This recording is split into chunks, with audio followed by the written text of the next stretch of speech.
स्वाहा तत्सवितुर्वरेण्यं भर्गो देवस्य धीमहि धियो यो नः प्रचोदयात्।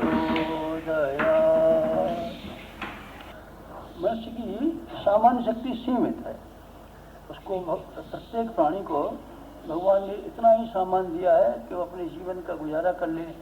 कीड़ों को, मकोड़ों को, पशु और पक्षियों को सिर्फ इतना ही ज्ञान और साधन और शक्ति और इंद्रियां मिली हैं ताकि अपना पेट भर ले और प्रकृति की इच्छा को पूरा करने के लिए अपनी औलाद पैदा करता रहे, बस, और ज़्यादा ही नहीं। लेकिन अगर आपको कुछ इससे ज़्यादा जानना हो, इससे कुछ प्राप्त करना हो, तब आपको कहाँ जाना पड़ेगा? तब आपको वहाँ जाना पड़ेगा जहाँ शक्तियों के भांडागार भरे पड़े हैं। वहाँ जाना पड़ेगा जहाँ शक्तियों के भांडागार भरे पड़े हैं। एक जगह ऐसी भी है जहाँ बहुत शक्ति भरी पड़े हैं, जहाँ संपत्तियों का कोई ठिकाना नहीं, जहाँ समृद्धि का अनंत शक्ति है। सारे विश्व का मालिक कौन है? भगवान है।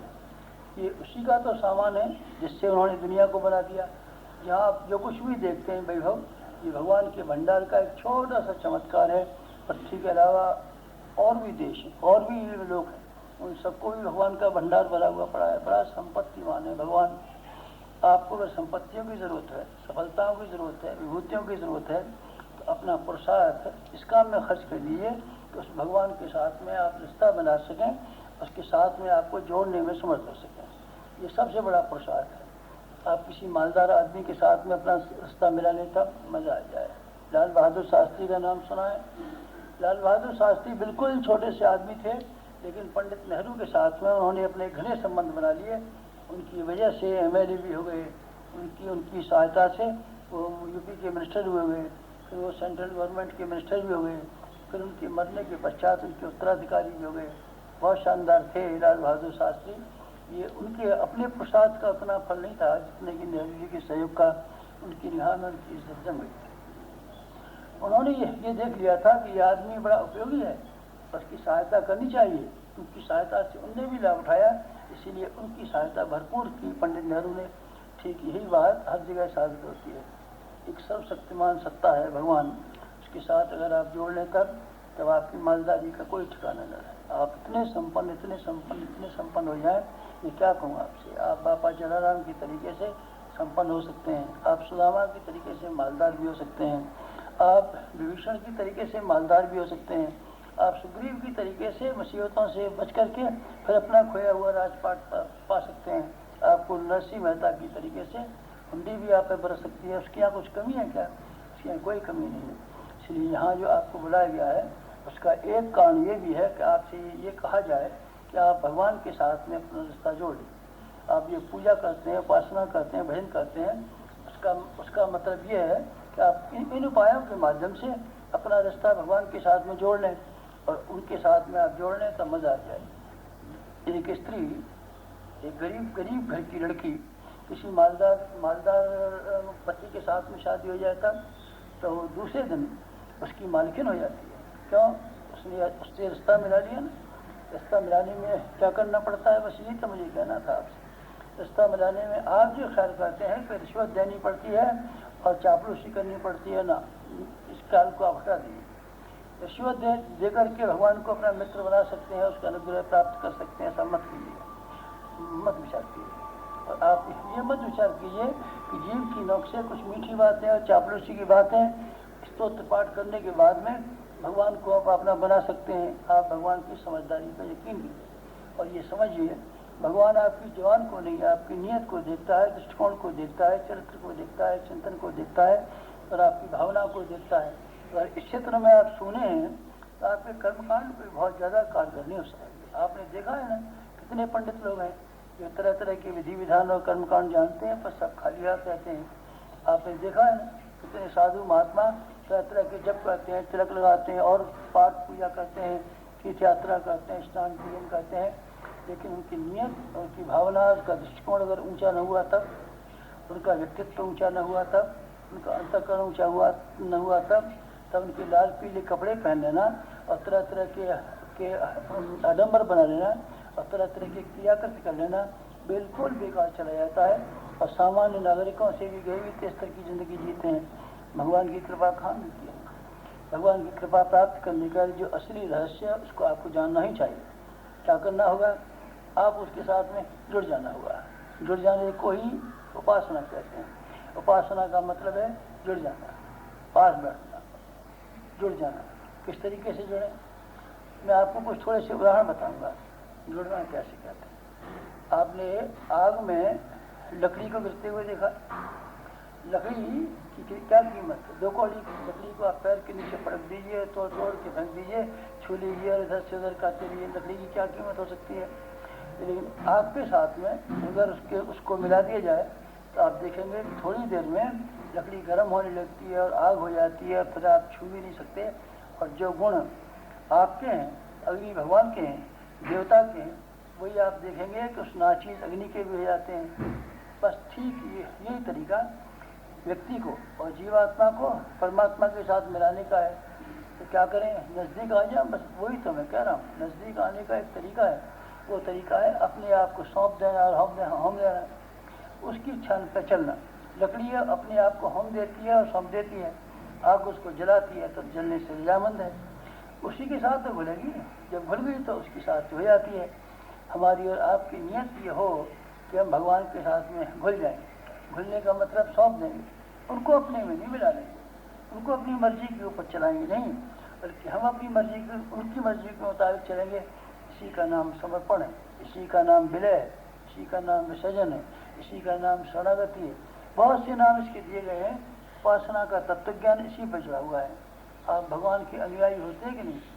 आप भगवान का अनुशासन मानते हैं कि नहीं? आप भगवान की इच्छा अनुसार चलते हैं कि नहीं? आप भगवान के बताए हुए इशारे और संकेत पर अपने कदम बढ़ाते हैं कि नहीं? एक ही प्रश्न है बस, और कोई प्रश्न नहीं है। आपका वो ख्याल ठीक नहीं है कि हम अपनी भगवान को अपनी मनमर्जी पर चला सकते हैं। आप और भगवान को मर्जी पर चलाएंगे। क्यों आपकी मर्जी पर चलाएंगे? आपकी मर्जी पर क्यों चलने लगे? भगवान की अपनी कुछ नीति और नियम है, कुछ मर्यादा और कायदे हैं। आपके खुशामद की वजह से, आपकी मनोकामना पूरी करने के लिए अब भगवान अपनी नीति को छोड़ देंगे, नियम को छोड़ देंगे, मर्यादा को छोड़ देंगे, कायदे कानून को छोड़ देंगे और अपने आप को पक्षपाती का इल्जाम लगवाएंगे और पक्षपाती होने का कलंक लेंगे ना। ऐसा भगवान कर नहीं सकेंगे। आपके मन में ये ख्याल हो कि मिन्नतों खुशामदों से भगवान को अपने नज़दीक ले आ सकते हैं, उपासना कर सकते हैं। आप ख्याल छोड़िए। तब क्या करना पड़े? एक ही करना पड़ेगा, आप उसको सौंप दीजिए, अपने आप को उनके हाथ की कठपुतली बना दीजिए और देखिए भगवान कैसे क्या काम करते हैं।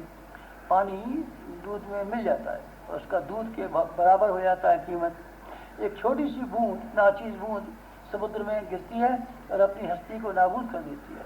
फिर छोटी सी बूंद समुद्र की कीमत की हो जाती है, समुद्र बन जाती है। उसका हैसियत पर समुद्र के बराबर हो। पानी 2 कौड़ी का, लेकिन जब दूध में शामिल हो गया तो उसकी हैसियत पानी की दूध के बराबर। नाला नदी में शामिल हो जाता है, नाला 2 कौड़ी का, गंदा, गली, कीचड़ से भरा हुआ, लेकिन जब वो नदी में शामिल हो गया तो वो नदी हो जाता है। पानी उसका नदी की तरह से पूजा जाता है। गंगा में गिरे हुए नाले का गंदा पानी भी गंगा जल कहलाता है। कैसे हो गया?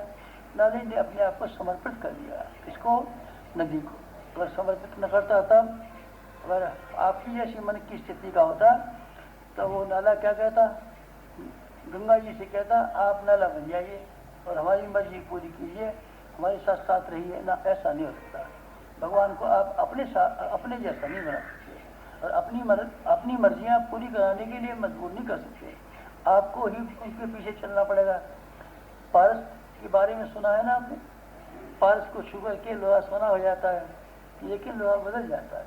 लोहा वैसे ही बना रहे। पारस से कहे आप लोहा बन जाइए, नहीं, लोहा पारस नहीं बन सकता। पारस को बदलना पड़ेगा। चंदन के पास आपने देखा है ना, चंदन के पास उगे हुए पौधे चंदन की खुशबू लेते हैं और चंदन बन जाते हैं। आप तो ये चाहते हैं कि चंदन को हम जैसा बन जाना चाहिए। चंदन आप जैसा नहीं बन सकता। छोटी झाड़ियों को चंदन जैसा खुशबूदार बनना चाहिए। चंदन बदबूदार झाड़ी नहीं बन सकता।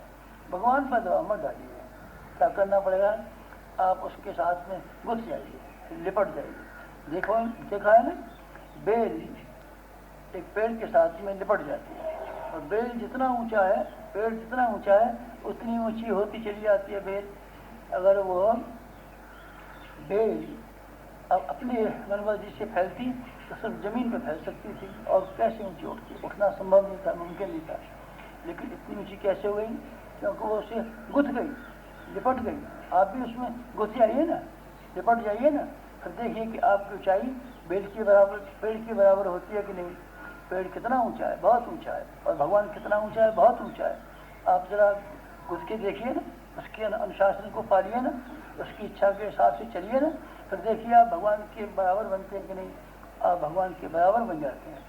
पतंग अपने बच्चों के हाथ में लगी हुई देखिए ना, बच्चे के हाथ में सिरा होता है, पतंग का झटका देते रहते हैं और पतंग ऊपर आसमान पर जा पहुँचती है। और पतंग अपनी डोरी को बच्चे को सुबोध न करे तब, पढ़ाने वाले को सुबोध न करे तब उसको जमीन पर पड़ा रहना पड़ेगा। आप अपने जीवन की बागडोर और जीवन का आधार भगवान के हाथ में नहीं सौंपें और उसकी मर्जी के अनुसार नहीं चलें, तो आप पतंग की तरीके से आसमान पर उड़ने की अपेक्षा मत कीजिए। आपने देखा है ना, दर्पण में जो चीज़ सामने आती है वो दर्पण वैसा ही दिखाई पड़ने लगता है। आपके जीवन में चारों ओर से कई छाया हुआ है, इसलिए आपका दर्पण भी, आपका मानसिक स्तर भी रेत जैसा बन जाएगा। लेकिन अगर आप भगवान को सामने रखें, उसके नज़दीक जाएं, तो आप देखेंगे आपके जीवन में भी भगवान की छवि और भगवान की आवा और भगवान की शक्ति उसी तरीके से बन जाती है जिससे कि दर्पण के सामने खड़े हुए आदमी की बन जाती है। आप बंसी देखिए ना, बंसी अपने आप को पोली कर देती है और खाली कर देती है। पोली और खाली करने के बाद में तो वहाँ जा पहुँचती है, उससे कहती है आप बजाइए, जो आप कहेंगे वही मैं गाऊँगी। बस वो फूंक मारता जाता है बजाने वाला और वो बजती आती है। भगवान को फूंक मारने दीजिए और आप बजने के लिए तैयार होइए। कठपुतली को आपने देखा है, कठपुतली के धागे बाजीगर के हाथ में लगे होते हैं। बाजीगर इशारा करता जाता है, कठपुतली बिना कुछ किए बिना नाचना शुरू कर देती है। दुनिया को दिखाई पड़ता है कठपुतली का नाच कैसा शानदार हुआ। कठपुतली का नाच नहीं है, बाजीगर का है। बाजीगर का नहीं, बाजीगर का तो किसका है? धागों का नहीं, धागों का भी नहीं है। किसका है? कठपुतली के समर्पण का है। कठपुतली ने अपने हर शरीर के हिस्से में धागे बनवाए और उनको बाजीगर के हाथ में सौंप दिया। बस यही आपको करना पड़ेगा। कठपुतली के तरीके से अगर आप बाजीगर के हाथ में अपने जिंदगी की नाव सौंप सकते हो, अपने विचार और चिंतन सौंप सकते हो और अपनी इच्छा और आकांक्षाएं सौंप सकते हो, तो आप जरा देखिए ना कैसा मज़ा आता है। आप उस जनरेटर से संबंध हो जाइए जिसके साथ में जुड़ने पर ही बल्ब जलते हैं। पंखे तभी चलते हैं जब उससे बिजली घर से जुड़ जाता है। अगर आप जुड़ेंगे नहीं तब आप बल्ब हैं तब मुबारक, आप रखे रहिए। आपकी 2.5 रुपये कीमत है, आप प्रकाश नहीं दे सकते, आप हीटर नहीं हो सकते, आप कूलर नहीं हो सकते, आप बिजली के पंखे की हवा नहीं चला सकते, जनरेटर के साथ जुड़ते नहीं हैं। तब आपकी हैसियत है तो ठीक है, आपकी हैसियत आपके लिए मुबारक, लेकिन जो अनंत शक्ति के साथ आप जुड़ेंगे पर देखिए आप कितनी कमाल कर सकते हैं। इसलिए आदमी की सबसे बड़ी समझदारी ये है अपने आप को भगवान के साथ में जोड़ लें, उसकी शक्तियों के साथ में अपना रिश्ता मिला लें। ये कठिन है, जरा भी कठिन है, बहुत सरल है। आपने देखा है नल उसके साथ टंकी के साथ जुड़ जाता है। टंकी में पानी भरा हुआ पड़ा है, नल को आप खोल दीजिए, नल में क्या है बेचारे में कुछ भी तो नहीं, कम कीमत का नल है, लेकिन टंकी में भरे हुए पानी के साथ में अपने रिश्ता मिला लिया। जब तक टंकी में पानी भरा हुआ है तब तक बराबर नल से आपको पानी मिलता रहेगा। भक्त छोटा हो तो क्या, भक्त नाचीज हो तो क्या, अगर आपने सच्चे मन से भगवान के साथ अपने आप को जोड़ के रखा है तो भगवान की जो संपदा है और जो उसकी विभूतियाँ हैं भक्त की अपनी हो जाती हैं और बराबर उसको मिलती चली जाती हैं। तो करना क्या पड़ेगा? सौंपना पड़ेगा। और क्या करना पड़ेगा? उनको बहकाना, फुसलाना, अपनी मर्जी पर चलाना पड़ेगा? नहीं, ऐसा नहीं हो सकता। आपको ही झुक ढूंढना पड़ेगा और आपको ही क्या ना मानना पड़ेगा, आपको ही समर्पित करना पड़ेगा। बीज आपको ही बनना पड़ेगा। बीज आप अपने आप को बोइए ना, आप बीज बोइए, फिर देखिए कि कैसी फसल आती है। मक्का का एक दाना खेत में बो देते हैं, मक्का का पौधा खड़ा हो जाता है, उसमें से 6 भुट्टे आते हैं, एक एक भुट्टे में 1,000 दाने होते हैं। 6,000 दाने हो गए ना, किसके हुए? एक बीज के। भगवान की खेती में अपने आप को बोइए, गला दीजिए ना, गलाने का मन नहीं, गलाइए। आप गलाने की हिम्मत नहीं करेंगे, बीज को अपनी पोटली में रख के बैठे रहेंगे डिब्बी में, और ये अपेक्षा करते रहेंगे जमीन हमारी खेत पैदा कर दी, हमको नहीं गलना पड़े। ऐसा कभी हुआ है क्या? ऐसा नहीं होगा, आपको गलना पड़ेगा। अगर आप नहीं गलेंगे तब फिर आप भगवान से क्या उम्मीद करेंगे? आपने सुना है ना, भगवान की आदत कुछ ऐसी है कि बराबर मांगते रहते हैं। पहले हाथ पसारते हैं, बाद में कुछ देने की बात कहते हैं। अगर उनके हाथ पर आप अपना कुछ रख नहीं सकते तो फिर क्या पाएंगे? आप चावलों से नहीं खरीद सकते, आप धूप बत्ती से नहीं खरीद सकेंगे, और आप आरती करके पानी समझिए, और जीव के नोक से स्तोत्र पाठ करके, छोटे छोटे कर्म कांड करके भगवान के अनुग्रह की आप अधिकारी नहीं हो पाएंगे। तो क्या करना पड़ेगा? आपको अपना दृष्टिकोण, चिंतन और चरित्र, भावना और लक्ष्य सब के साथ भगवान के साथ में जोड़ देना पड़ेगा। जिस दिन आप ये करने को तैयार हो जाएंगे, फिर आप देखिए क्या क्या होता है, फिर आप देखिए कैसा मजा आता है। भगवान की मर्जी तो पूरी कीजिए, पर देखिए आपको कुछ मिलता है क्या। अभी मैंने सुदामा का नाम लिया ना आपने, नियत सुदामा ने अपनी पोटली दे दी थी ना। पोटली देने के बाद में भगवान ने जो दिया था वो दिया था। भगवान तो मांगते ही जाते हैं, आपके पास भगवान कभी आए तब देते हुए नहीं आए, मांगते हुए आए। शौरी के पास गए थे, मांगते हुए गए, अरे हम बहुत भूखे हैं, कुछ खाना खिलाइए। भगवान उसके लिए कुछ सोना चांदी लेके गए, हीरा मोती लेके गए, कुछ नहीं।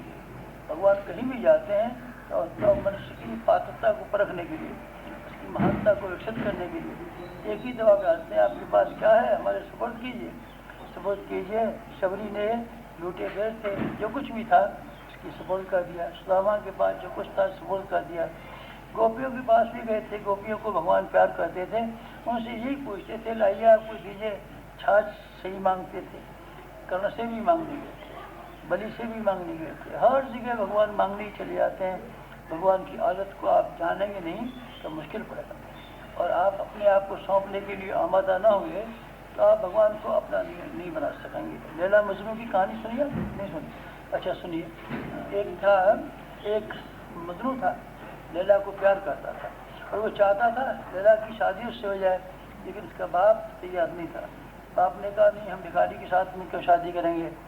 तो फिर लैला ने कहा मैं चले अपनी मर्जी से भी शादी कर लूँ, लेकिन पहले देखो तो सही, ऐसे ही अपने खुद गर्जी के लिए, मतलब के लिए ही मुझे अपने शिकंजे में कसना चाहता है, या वास्तव में मुझे प्यार करता है।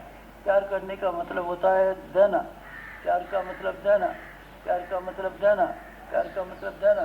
तो प्यार का मतलब आप देना नहीं समझते हैं, प्यार का मतलब आप ये समझते हैं कि भगवान की भक्ति करें और उनको कठपुतली की तरीके से चलाएं, और उचित और अनुचित जो कुछ भी फायदे उठा लें, इसको भक्ति कहते हैं। तो आप अपनी भक्ति की परिभाषा बदल दें और इस भक्ति को से आप बाज आइए, और ये भक्ति को आप भक्ति कहना बंद कर दीजिए। भक्ति कैसी होती है? तो मजनू की बात कह रहा था ना, एक बात लैला ने इसका परीक्षा लेनी चाहिए, और ये देखा कि देखें मजनू कैसा है। पहले तो उसने ऐसा इंतजाम कर दिया कि मजनू को खाने को कुछ कहीं से मिल जाया करे, दुकानदारों से खाना मिलने लगा। फिर उसने ये देखा कि ऐसा तो नहीं है कि हरामखोर और ऐसे ही पकड़ कर खा रहा हो, तो इम्तहान तो नहीं। उन्होंने अपनी बांदी को भेजा, और बांदी ने इस मजनू से कहा लैला बहुत बीमार है। तो मजनू बड़ा दुखी हुआ। उसने कहा दुखी होने से क्या फ़ायदा, आप कुछ मदद कीजिए ना उनके लिए। दुखी होते हैं, दुखी क्या होते हैं? लैला को हम बहुत प्यार करते हैं। प्यार क्या करते हैं? प्यार करते हैं तो कुछ दीजिए ना। तो उन्होंने कहा मैं क्या दूँ? उन्होंने कहा कि डॉक्टरों ने ये कहा है लैला की नसों में खून का एक प्याला चढ़ाया जाएगा, आप अपना खून देंगे क्या, जिससे कि लैला की ज़िंदगी बचाई जा सके। मजनू फ़ौरन तैयार हो गया। उसने कटोरा जब बांदी लेकर के आई थी, लबालब अपने खून से भर दिया। खून को लेकर के जब गई बांधी, तब खून को लेकर के जब गई बांधी, तब फिर उसने बांधी से एक और बात कही, बांधी जल्दी आना, मैं अभी और कई कटोरे खून मेरे शरीर में है, वो सब उसके सपोर्ट करूँगा। लैला को मैं मोहब्बत करता हूँ ना, मोहब्बत का मतलब देना, मोहब्बत का मतलब देना, इसीलिए मैं तो देना ही देने वाला हूँ। तो एक कटोरा खून लेकर के गई, तो जो नकली मजनू थे वो सब भगा दिए गए, और लैला ने अपने बाप से कह दिया जो मुझे इतनी मोहब्बत करता है और जो मोहब्बत की कीमत को समझता है, उसके तो मैं साथ ही रहूँ। लैला और मजनू की शादी हुई थी। आपकी भी शादी भगवान के साथ में हो सकती है, आप ज़रूर भगवान के साथ में शादी कर सकते हैं, लेकिन करना क्या चाहिए? कुछ नहीं करना चाहिए। एक बात करनी चाहिए, भगवान की मर्जी पर आप चलने के लिए आमदा हो जाइए। वो कुछ आपसे चाहते हैं, आप उसको कीजिए। आप चाहते हैं, ठीक है, आप क्या चाहते हैं, लेकिन जो आप चाहते हैं उससे पहले बहुत कुछ दे दिया है भगवान ने। आपको इंसान की ज़िंदगी दी है, और ऐसी बेहतरीन, ऐसी समझ ज़िंदगी है कि इसके आधार पर आप अपनी मनमर्जी पूरी कर सकते हैं। मनमर्जी के लिए कोई कमी नहीं है। आपके हाथ कितने बड़े हैं, आपकी कल कितनी बड़ी है, आपकी जवान और आंखें कैसी शानदार हैं। आप अपनी दैनिक ज़रूरतों की, जिनको आप भगवान से अपेक्षा करते हैं, उसके लिए मत कीजिए अपेक्षा। आप अपनी पुरुषार्थ से कमा सकते हैं, अथवा संतोष कर सकते हैं, अथवा कम में काम चला सकते हैं। आप अपनी हविष्य और अपनी ख्वाहिशें और अपनी तमन्ना और अपनी इच्छाएं, अपनी महत्वाकांक्षाओं को पूरा करने के लिए भगवान को दबोचेंगे, भगवान को मजबूर करेंगे कि वो कर्तव्य की बात को छोड़ दे और आपको पक्षपात करने लगे और कर्म फल की महत्ता को परित्याग कर दे। आप ऐसा मत कीजिए। उनको न्यायाधीश रहने दीजिए। आप भगवान को बेइज्जत मत कीजिए। आप अपनी मर्जी के लिए उनको पक्षपाती मत बनाइए। ऐसा वो करेंगे भी नहीं। आप बनाना चाहेंगे तो कब करेंगे वो?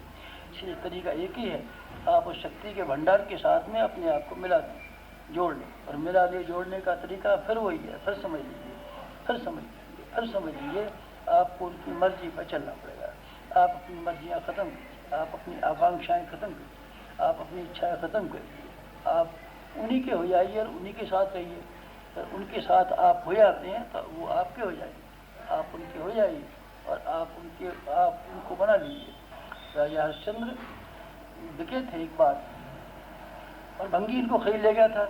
भगवान भी चौराहे पर बिकने के लिए खड़े हैं, और वो आवाज़ लगाते हैं, हम बिकने के लिए खड़े हैं, कोई हमको खरीद ले जाए।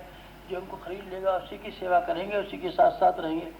आप चाहें तो उनको खरीद सकते हैं। क्या कीमत है? अपने आप को बेच दीजिए उनके हाथों, उन्हें अपने हाथों खरीद लीजिए। स्त्री अपने हाथों अपने आप को अपने पति के हाथों सौंप देती है और अपने आप को बेच देती है उनके हाथों। इसकी कीमत पर पति को खरीद लेती है। बस यही मित्रता का रास्ता है, यही भगवान की भक्ति का रास्ता है। आपको अपने जीवन में ये करना ही पड़ेगा और करना ही चाहिए। आप अपने घिनौने चिंतन को बदलिए। आप अपने छोटे वाले दृष्टिकोण को बदलिए। आप अपने लोभ और लालच से बाज आइए और भगवान की सुंदर दुनिया को ऊंचा बनाने के लिए, सुंदर बनाने के लिए, शानदार बनाने के लिए, उनके राजकुमार के तरीके से संपदा को, उनकी कृति को ऊंचा और अच्छा बनाने के लिए कमर बांध के खड़े हो जाइए। आप समर्पित होइए, शरणागति में आइए, विलय कीजिए, विसर्जन कीजिए और देखिए आप क्या पाते हैं। बीज की तरीके से गल जाइए और पेड़ की तरीके से उगने की तैयारी कीजिए। आप कुछ त्याग नहीं करेंगे तो पा कैसे लेंगे? और जो त्याग करना है उसमें जप करना काफ़ी नहीं है, ज़रूरी तो है पर काफ़ी नहीं है। आपको चावल चढ़ा देना, धूप बत्ती उतार देना, आरती उतार देना ज़रूरी तो है पर काफ़ी नहीं है। कोई ज़्यादा करना है और ज़्यादा करने के लिए आपको अपना कलेजा छोड़ा कीजिए और तैयारी कीजिए। आज मुझे यही निवेदन करना था आप सब लोगों से। ओम शांति। अगर आपको हमारी यह वीडियो पसंद आई हो तो इसको लाइक करें, कमेंट करें और शेयर ज़रूर करें। साथ ही हमारे YouTube चैनल ऋषि चिंतन को भी सब्सक्राइब कर लें। साथ ही बेल आइकन को भी दबाएं ताकि आपको आने वाली वीडियोस की नोटिफिकेशंस मिलती रहे। धन्यवाद।